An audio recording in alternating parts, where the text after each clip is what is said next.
Alors aujourd'hui, je voudrais vous montrer comment relâcher certaines tensions dans votre dos.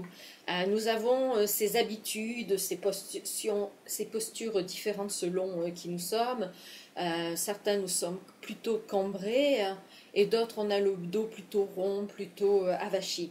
Mais en fait, dans les deux des cas, la manière la plus fréquente que l'on utilise pour relâcher les tensions, c'est si on a une cambrure, c'est de plutôt s'arrondir le dos pour rééquilibrer, pour aller à l'opposé et relâcher les tensions.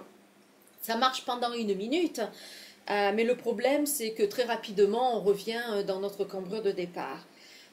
C'est un peu la même chose si on a le dos arrondi, on va se cambrer pour rééquilibrer le dos et puis laisser les tensions, hein. Mais en fait, ce qui va se passer, c'est que dès qu'on a ressenti le bien-être, on va revenir dans notre état naturel qui est cette cambrure de départ. Vous voyez un peu comment ça peut créer un cercle vicieux de tension.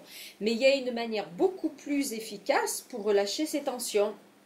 Nous allons sortir de ce cercle vicieux et commencer à utiliser la colonne vertébrale d'une manière différente, plutôt dans une direction vers le bas et vers le haut.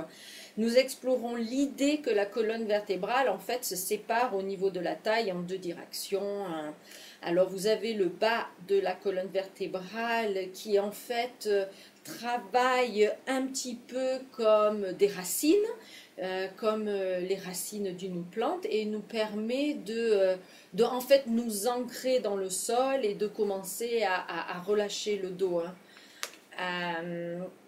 Et puis il y a la partie au-dessus de la taille, hein, qui en fait marche plutôt comme les branches de la plante.